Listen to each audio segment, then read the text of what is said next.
bien ça va autorité morale parce que atikala que c'est bien malade autorité morale ou autorité morale. Moi je dis c'est autorité morale. C'est quand on parle d'autorité morale on a cause à la tête on l'a malade mais je veux autorité morale parce qu'il a la l'argent de ce pays a dit que le peuple congolais a une carte connue comme ça pour ça comment que la banque beaucoup bah j'ai tourné ma tête en pognon le bi na FCC et ça ka ba pasteur ba croyant bazala ba nimba bazala raté alors c'est-à-dire quoi ce que tu veux dire au lieu na benga yi moika sanji nazo eza mabe aza député na l'Assemblée nationale ici na ekozaka na kati ya l'Assemblée nationale nazo respecter na benga yi moika radio Ressort Kabila habite na bango tina o etali bongo Assemblée nationale kuna na ngomba palais du peuple.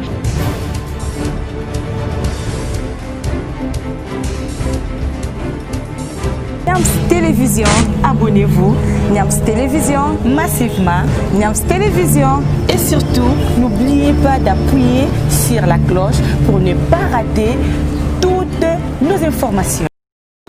Voilà, mesdames et messieurs, bienvenue sur Niams Officiel Télévision, votre chaîne de informations. Nous sommes en direct de Kinshasa, la capitale de la République démocratique du Congo. Merci de votre confiance renouvelée, toujours dans ces grands rendez-vous de votre magazine qu'on en parle. Alors, je ne peux pas commencer cette émission, mesdames et messieurs, ça toutefois dire un grand merci à Balandi Nyos, Bozolanda Bisso partout dans le monde. Moni Papa Francis Mbouyi, merci beaucoup à toi pour la confiance et merci beaucoup à Maman Nano Lumbala, merci à Beni Mayala, merci à JC Mombe, mon conseiller privé, na Pesibino Soba meilleur Venabino Bozolanda Bisso partout dans le monde. Alors, dans ce plateau, j'ai comme invité mon amboka Ndeko Olivier, Ezali Moko, Yaba combattant, il y a eu deux pèses, il y a eu deux Kolobela. Actualité aux accords Kanakati, il y a politique Nabiso et la République démocratique du Congo. Voilà, là je dis déjà, mon amboka, bonjour et bienvenue. Bonjour Madame Sarah.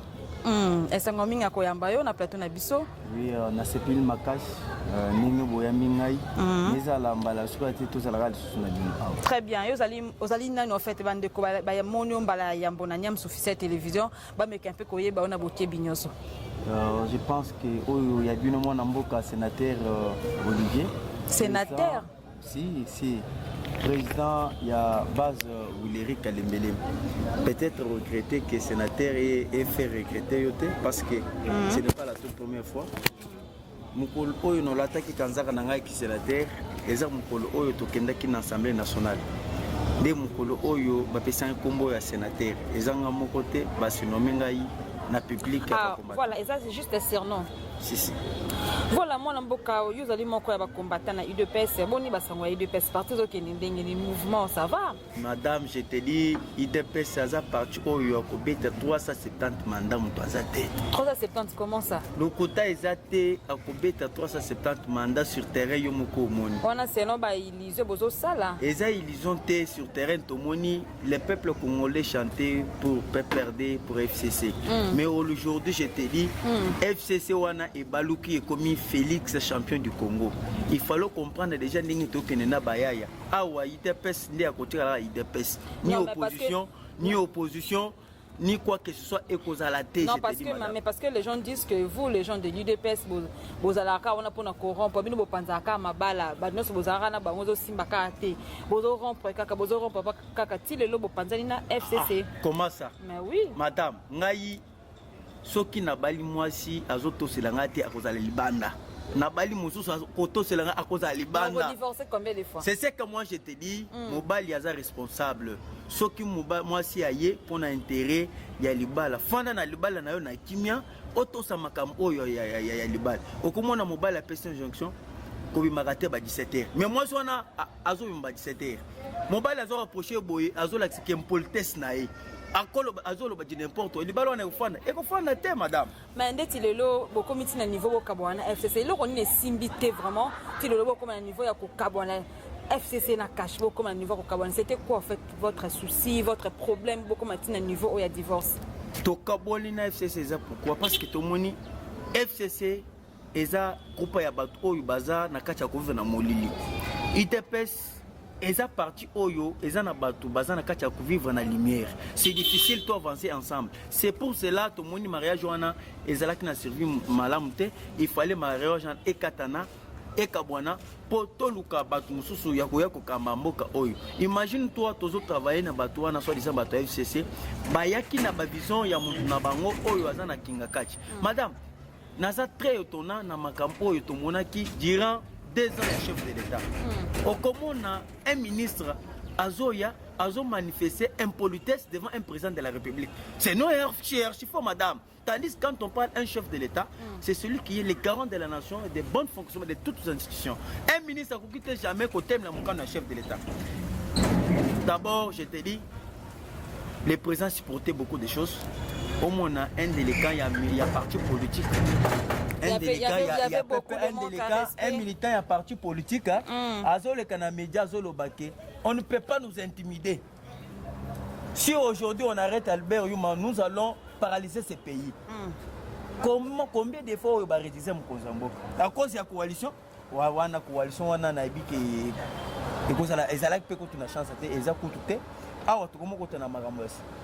voilà, comme côté makambo ya sika mona mboka to lobela mpe actualité to moni mikoloti ko leka normalement fallait qu'il bana bazon en classe le 5 janvier mais à notre grande surprise nani docteur Muyembe Azali responsable azali ko traiter azali ko sunga batu pona ko se protéger pona Covid-19 à lobby était bana moya bazon en classe zate pambate maladie coronavirus ezongi lisusu alors bande komi bazomi tuna babi mais tout le monde qui est président de la République ayamba qui va député plus de 300 députés bazala qui na ba cachinete bazala qui na elo côté ba se protéger qui té nangambo na bango kuna Covid ezate kaka na niveau bana classe bana ba chômer lisusu d'abord bazongi na classe na difficulté après lisusu ba vendre lisusu pour combien de temps yo zali moko ba analyste politique ozali moko ba yi politique mais kana ko expliquer na bana mboka nazo sika makashi madame parce que mangona peuple congolais baza ebélé. Tout d'abord, on salue à l'État, ils ont combattu la montagne bien. C'est ça d'abord, on salue à l'État. Tout d'abord, la vie humaine est sacrée. Mokonzambo kandenga zawana akolingate vie ya bana na biso oyo ya venir ya lobby ekufwa. Coronavirus ezali eza solo to me batela pona bokona oyo ya coronavirus. Tala na ba Italie bat bazola la te ba confiner bat ezala pe na Congo Brazzaville bat babimite libanda. Batu bafani bazala kinkarsene na banda kuna bango mais tandis que tant ba Congolais bazo fêter babimi quand même bazo moins privilège le banda ko fêter mais na Brazzaville batu babimité et là comme ko na zo biso ba Congolais bazana batembebele Congolais so bise ke likam o eza mabe ko biso eza mabe te fala ko tana na mona na muzindo au contraire to moni awa na pandémie oye et ravager batu bele en 2020 batu bele ba mais bana bazonga ka classe na période tout les gens na confinement na période pardon ya Covid-19 ezalaki kaka babanda ko se protéger bazalaki na ba cache nez mais comment subitement bolobi bazonga sur classe T parce que est-ce que ça na ba raison mon côté ça na 4 on ça non peut-être Covid-19 c'est na ba raison mon côté ça na 4 on salut que bana bazonga classe T au moni deuxième fois que ya Covid et c'est multiplié sur makas au cours risque tant mususu ba ko confiner pe le sous Gombe Masine Gombe Barumbu et commune à Kinshasa Nangalima parce que ba moni coronavirus et que c'est multiplié par les sous. Bah pourquoi mais ils ont la République démocratique du Congo pourquoi bazo pour nara ba commune ba na yo kinde komora tchango le ba lobby ba me ko confiner a ko tout poto biso to silika makasi do ba lobby ba na tchango ba ko confiner parce que ba silika makasi bozo confiner pour na ba silika ka oso bozo confiner pour na maladie et panzanate na mboka bazo confiné pour babattre la peuple congolais bazo confiné pour l'intérêt ya mutu kingani te intérêt soki lelo l'état tiki batu bakufi intérêt ya nini ekozala siko l'état ko perdre l'état aza pour abattre la mot soka pesi ba mesure fallait que toto ça ba mesure alors je te dis makambo oyo coronavirus eza awa na Congo te eza na monde mobimba que ce soit en Grande-Bretagne batu bazo kufa to moni biso na bilili batika koko sabat parce qu'il y a des politiciens qui cherchent comment dérouter le peuple congolais au lieu de bisa bango vérité bazo bisa bango vérité après preuve contraire nazo l'action mokolo oyo bokono oyo kotaki awa na RDC to monaki ba politicien moko alikaki na ba média lobby makamwa na za lukuta bolota ba kashinete nzoka coronavirus kotaki déjà après quelques mois aye ko se prononcer non bolo tabaka chine ya solo coronavirus ezali. Voyons voir madame makambwana eza ba homme politique bazoko ça pona intérêt na ba homme personnel. Voilà. Peuple congolais li batela. Il fallait tout revenir dans le Cambo et tout se lever à chef de l'État. Pour ta femme, tout se lever, tout ta. Si, il y a un peu de questions na motuna wana na zonga na question wana bana mboka balobi maladie ezali baboyi bana bazonga classe mais président de la République a sali rencontre avec plus de 300 députés sans cache-nez ba se protéger quitté bazala ki bongo ba yambani ba pesali bambote tout comme ça. Attends, je te dis nous avons d'abord un président de la République qui respecte hein qui sur l'ordre. Soko otali kokene ya ba député na ba sénateur tomoni mokozamboka achaki bango na mulongo conformément na mesures et barrières oyo ba pesaki bazalaki na distance 1 mètre nous soit na cache-nez na ye avant kota na salle accueil apako déjà savon na ye pona bokona coronavirus a kochi et en plus so otali na mesa ezalaki député chaque député à chaque mesa 5 députés chaque mesa 5 députés. Cela veut dire il a respecté les mesures des barrières parce que tout le monde qui na kala tant soi-disant autorité immorale abani ko benga sa ba député na ba autorité immorale parce que tout le monde atikala te ko pesa idée à malamu autorité morale ou autorité immorale. Moi je répète autorité immorale. On l'appelle pas autorité. Quand on parle autorité morale azam oyo à cause de la modèle oyo bako poursuivre bako landa pona makamu malamu mais tozo ben autorité immorale parce que il a lapidé l'économie de ce pays. Parce qu'il a détourné l'argent de ces pays, a dit que le peuple congolais a connu comme c'est pour ça qu'on l'appelle autorité immorale. Tant que nous avons des députés, des sénateurs, des ministres, des kingakadi, basalaki sans cache-nez, sans quoi, bazokota kuna na divagation. Au contraire, bangone bayeko bamatisa coronavirus et bilé on a kacha ya capitale. Mais selon vous, Bokani c'est Kabila a affaibli ton dernier. Kabila est affaibli, n'a pas le pouvoir encore de réagir ou bien de retourner aux instants de parce que les gens de l'UFCC disent que vous avez violé la Constitution en nommant un informateur. Vous ne pouvez pas nommer un informateur pendant qu'il y a encore un gouvernement en place. Madame, moi je te dis, Félix Tshisekedi n'a pas jamais violé la Constitution. Il a bel et bien respecté la Constitution. C'est que moi je peux te dire, tout le monde s'est fait juriste aujourd'hui. Tout le monde s'est fait aujourd'hui des juges.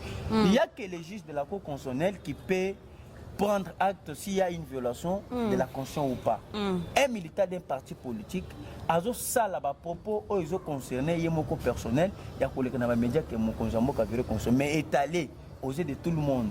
Peuple congolais qui a violé la Constitution.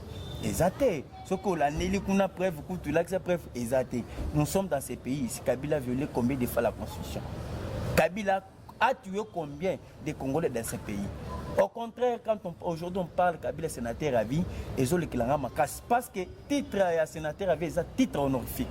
D'abord, quand on parle d'un sénateur à vie, c'est quelqu'un qui a dirigé le pays sans toutefois violer la Constitution. C'est quelqu'un qui a dirigé le pays sans toutefois koyi bambon ya l'État, kobuka kesa l'État, mais Kabila buki ba kesa l'État mbala nambala. Que ce soit ba minéraux na biso Kabila teki mbala nambala. C'est pour cela Batikala Kolobaki Kabila a violé la Constitution, n'a pouvoir Tshisekedi ou a violé la Constitution. Au contraire, c'est tout le monde qui est libre. Ceux qui n'ont régime à Kabila, qui ont médias, Kabila a violé la Constitution. Vous êtes madame. Nabutu, au lobby, Natongo, Baluki, au Limoué. Très bien, moi Namboka, merci. On est allé à propos nayo. Parlons de la nomination, désignation de l'informateur. Moi Namboka. Bahati Lukwebo a désigné comme informateur. Pourquoi seulement le choix de Bahati Lukwebo comme informateur? Bahati Lukwebo, tout le monde qui a FCC, va travailler qui n'a Kabila pendant un bon moment. Peuple bandeka kolela. Le lot a commis une union sacrée et le président désigné comme informateur. Est-ce que peuple kolela les sous-soutés pendant qu'il y a un azala qui peut Kabila balela qui peuple kolela les sous-soutés tous andengeni ni mwana mboka parce que moi bomba nous za koloba mais pas batu ba yimboka balobi mais Bahati azala qui na FCC a commis une union sacrée ça politique azo sala ya intérêt aux tous andengeni ni expliquer na ba non mboka. Madame Sarah, je te dis une chose, Bahati a quitté le bon moment. Le bon moment qu'il a quitté, à mon avis déjà que Makila Naye, tant que peuple congolais, et c'est bêtis, il fallait rejoindre moi dans Moka Félix Antoine Sekechilombo.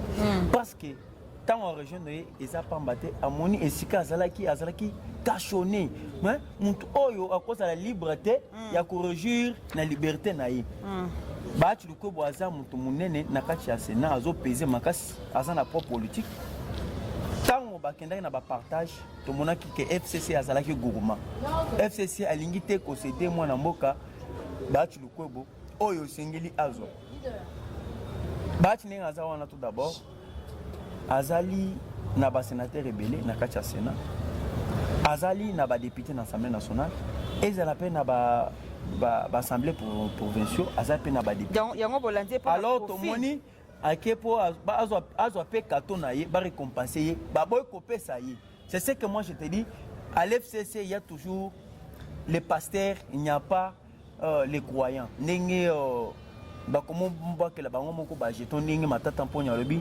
na FCC ezaka ka ba pasteur ba croyant bazala bandi bazala raté alors ndenge système na bango ba pasteur ya kenga na te ya ngana te ngana zonga na zwa ne omoni mwana mboka ba acha moni awa iloko ezati fallait na la division chef de l'état. Non mais vous peut-être ezate ke bino bobendi ba ati na ngambo na bino pamba te ezali na ba député pele ebele pour créer majorité to ndenge nini. Je te dis muto ya bakaso ba yibiye et ça la repasse. Attention que mon toit était à penser que Baïbi Ngai. Félix Tshisekedi n'a jamais débauché au FCC. Batumoko conscience et zongi ya bomoto. Bamoni que awa biso banu ko vivre na malfaiteur. To banu ko vivre na moyibi. To banu ko vivre na criminel, un terroriste, un djihadiste, un kadoko, mais c'est Kabyle. Oh, comment tu bien Kazibering. C'est pour cela bamoni que c'est difficile. Je te dis c'est Kazibering. Comment ya Joseph Kabila les a comment a triché. Akozongela komona Kazibering eza su kanambe te komi Kazibering eza kanambe Kazibering toyebi mwana Hippolyte mwana mama Marceline toyebi ye très bien toyebi histoire na yo zalaki na bango kuna. Je te dis madame, je ne peux pas tout brandir ici devant les caméras nazana ba preuve soko lukinga ya la prochaine fois na komelo ba preuve pièce contre pièce ngana linga makambo koloba ya pamba tinga na komelo pièce contre pièce na ye na brandi photo atala année oyo année Kabila kotaki awo azalaki na eloko te na ba boîte na piste na kolakto isika atiki ba boîte na ye dede année oyo Kabila azwaki pouvoir na komelo na ba veste o Kabila lwaki yo somo na wa bien président de la République lwaki ba veste leki kutuna mulai. C'est ce que je te dis. On n'est pas venu parler de Kabila. S'il vous plaît, on n'est pas venu parler de Kabila, on est venu parler de la politique de notre pays. Madame Sarah, on va parler de Kabila. C'est lui qui est le commanditaire. C'est lui qui a fait mettre ce pays à genoux. On va parler de Kabila. C'est ça qui est. Mais vous avez fait 2 ans. Qu'est-ce que vous avez fait depuis que vous êtes au pouvoir? On a beaucoup arrangé. Arrangé comme quoi? Lui-même, le président lui-même, il a dit qu'il s'est allumé Banda. Donc après 2 ans, le président n'avait rien fait. 2021, après avoir nommé un informateur, vous allez travailler maintenant. 2 ans sans rien faire. Je te dis vous avez fait quoi par gratuité? Parce que gratuité, comment le quoi si le gars n'a pas de la gratuité. Au moment où je vous parle, à Outi Kobengsa, général. Il y a général armé oyo babeng kombe ami stango fort babeng sie na aza accompagné na l'un des général Chapwe babeng bango pona ba étalé pona social o étalé ba militaire o eza effort oyo mokonza moko zo sala ba tebele ba comprendre mais ba comprendre trop tard dans ces pays on a que Félix Antoine Tshisekedi soki alinga kité à agir na ndenge bato mususu bazolikanisaka wana erombo ezali et pays d'amour mais Félix Tshisekedi a eu pouvoir je te dis madame sans policiers sans militaires sans justice sans quoi mais aujourd'hui azalaki je te dis tout d'abord azalaki combattant le combattant alongo na 10e à côté na palais de la nation azalaki na yelo battant morote mais lelo il s'est retrouvé à nommer na kasi ya cour constitutionnelle a nommé lelo na moni a nommé na kacha ya armée lelo a commis pe kobunda poke azo majorité na kacha ensemble national et ça la paix azo majorité na kacha gouvernement c'est quelque chose autre ko betile mabonga yata lelo soki ba lobi ka sele lo roté et lelo ko mona disparition FCC n'a pas perdu na ko beta maboko makasi. Non mais du point de vue social le président fait quoi? Du point de vue social il fallait longolano batu oyo amabe Et ça, le coup là-bas, démon, il fallait 2 ans pour Alongola. Il fallait 2 ans. Madame Sarah Balandi Bazolanda, il fallait un message.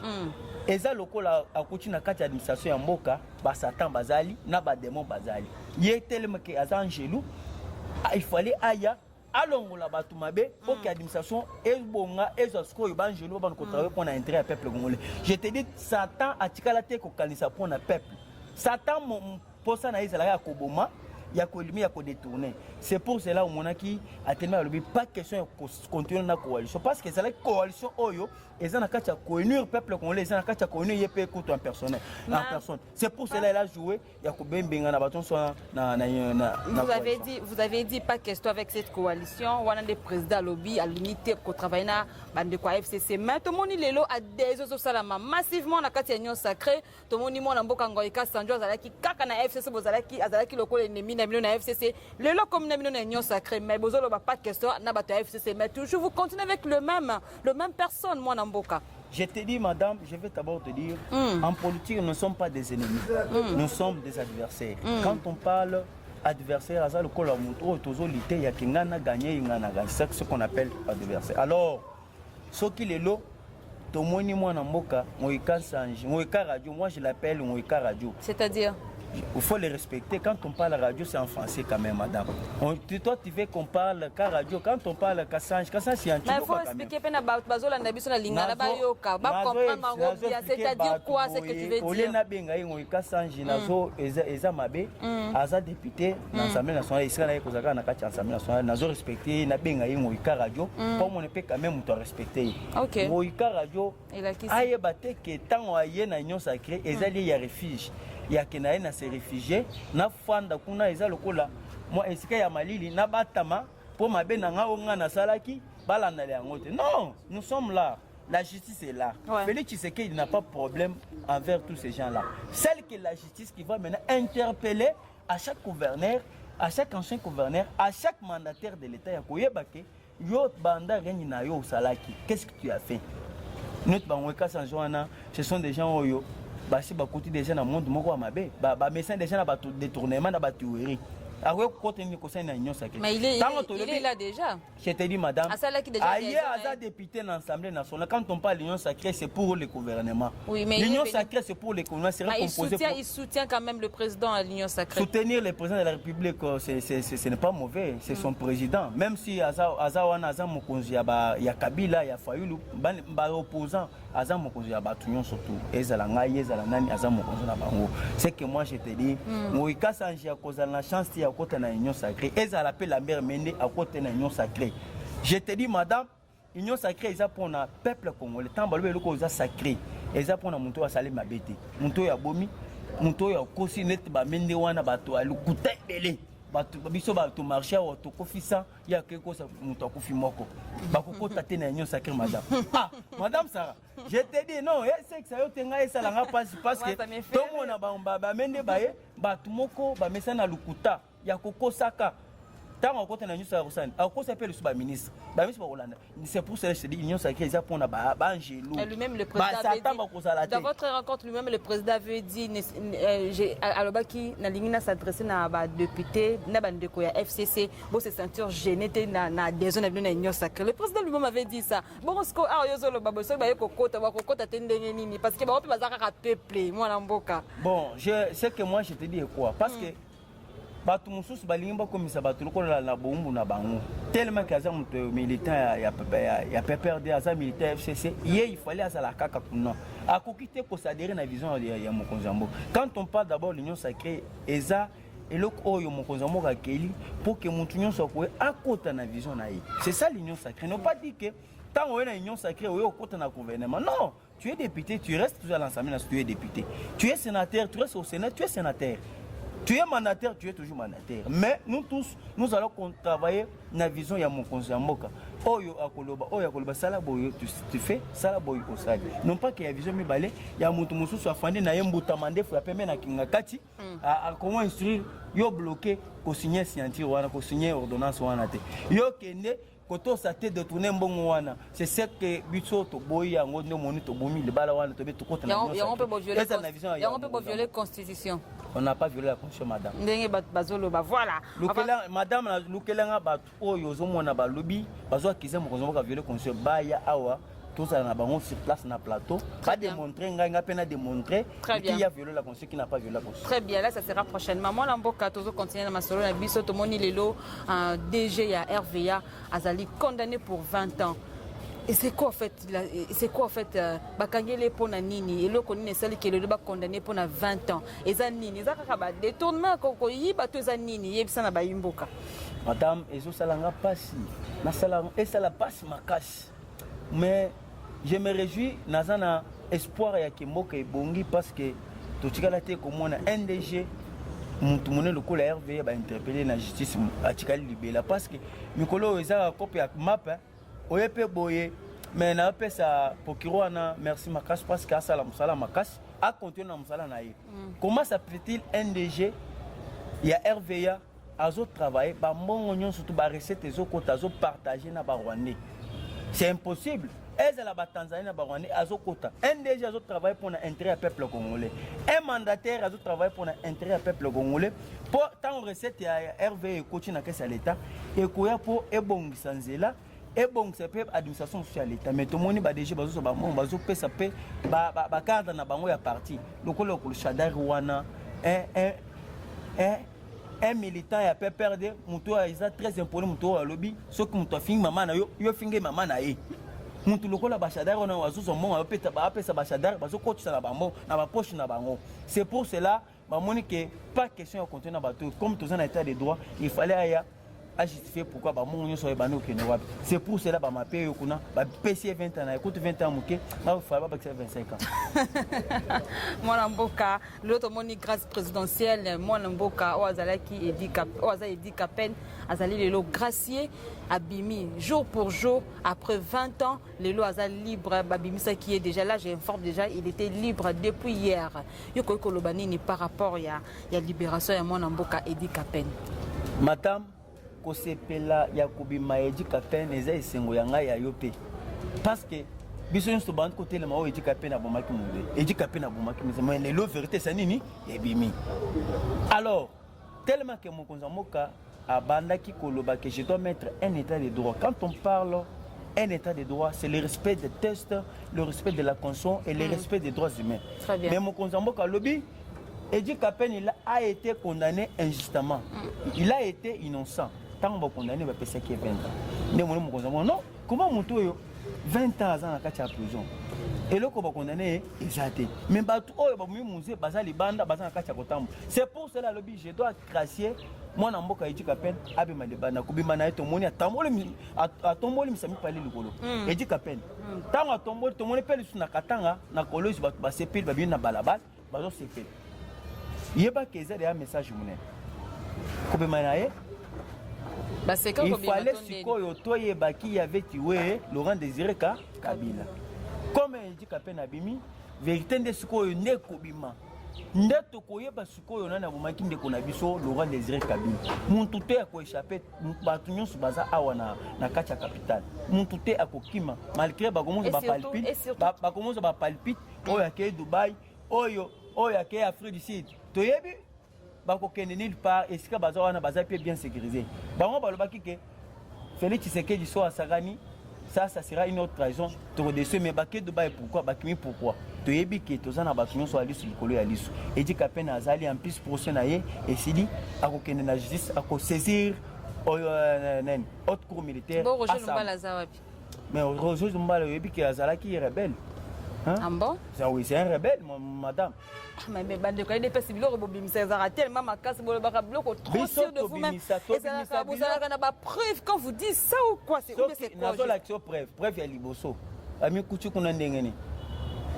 Répondre à madame parce que le lobby qui na preuve ya liboso ami kuchu kuna ndengeni. Tant on mutu bakangie pour na makambo c'est les rébellions. Directement tu es rebelle. Ngai nebisa, je te dis FCC et ça groupe ya batoyo ba rebelle. C'est que moi je peux te dire. Ata peuple perdu, ce qu'on a dit signification peuple déjà. Peuple perdu dans le désert. Ce sont des rebelles. Et ça regroupement ya ba rebelle. Ce qu'on a les rebelles. Joseph Kabila, Kazebrin Kabila, rebelle. Nyamukab, rebelle. Thomas Louak, rebelle.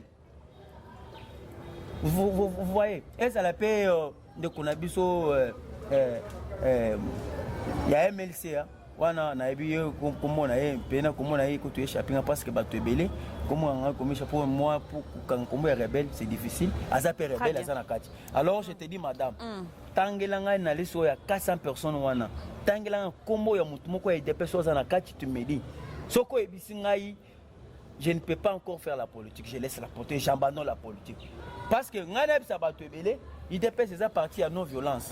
Parti où ils ont bunda bic na papier. Papier na yo ya 50 francs, na bic na 50 francs, mais ils ont bunda na yo score. Vous comprenez? C'est pour ça que je dis, mon touté au côté na kati ya rapport mapping, il y a 400 personnes au côté en Congo ya monté dépêché.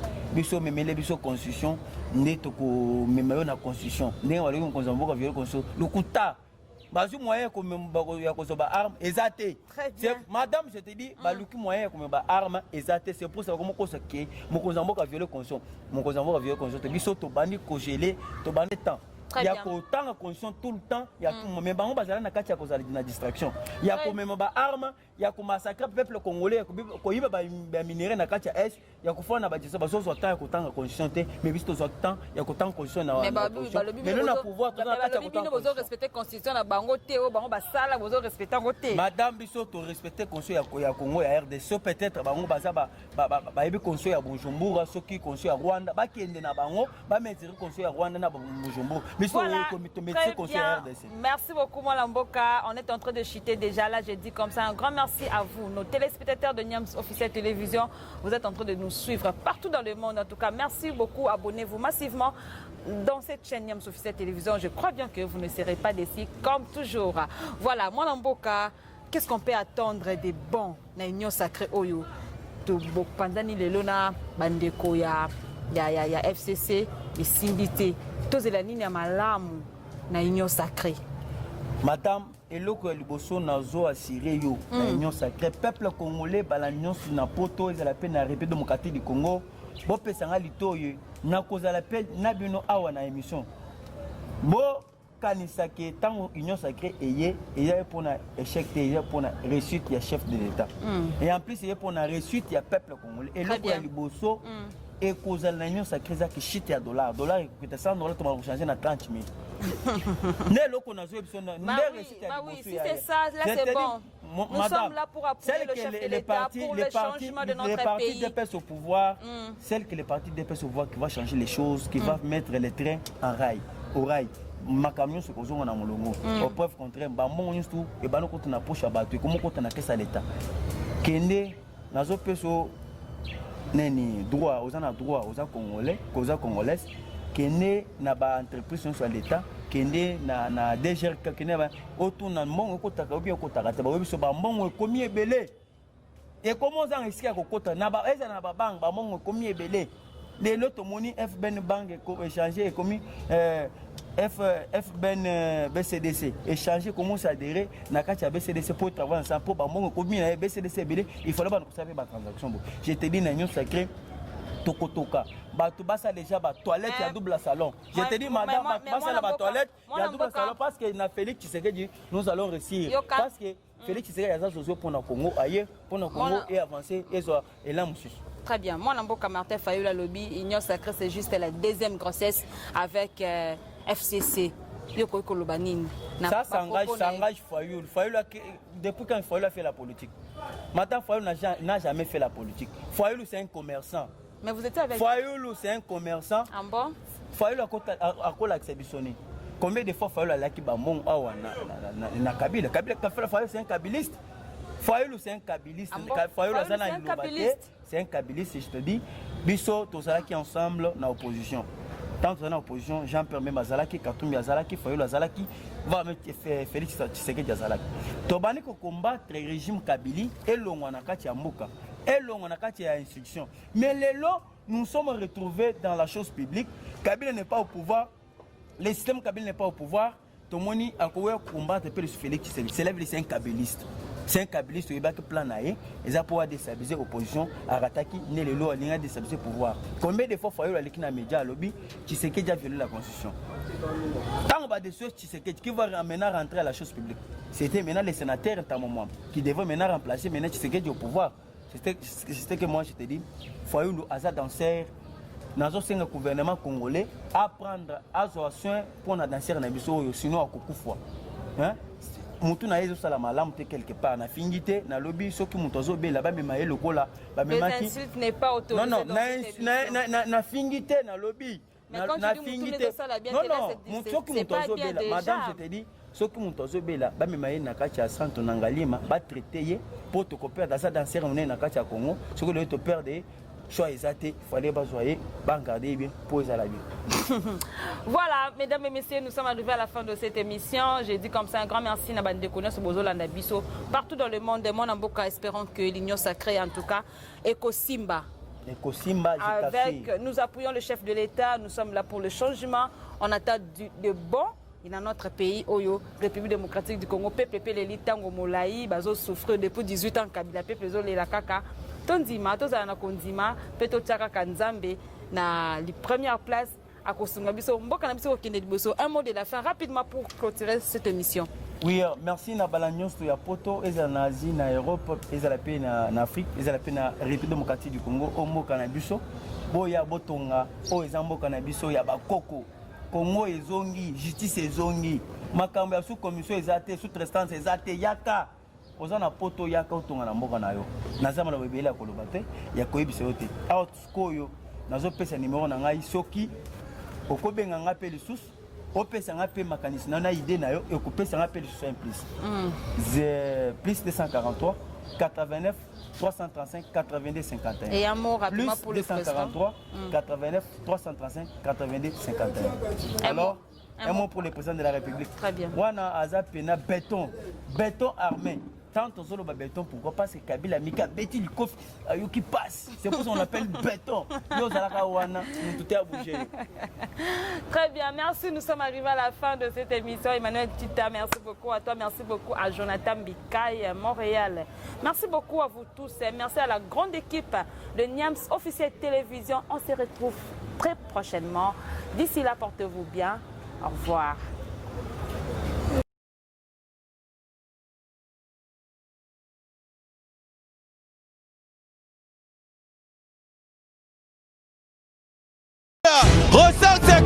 Habite na bango tina o etali bongo ensemble national pour na ngomba parler du peuple.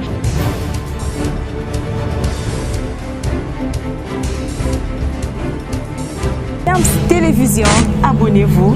Niams Télévision, massivement. Niams Télévision. Et surtout, n'oubliez pas d'appuyer sur la cloche pour ne pas rater toutes nos informations.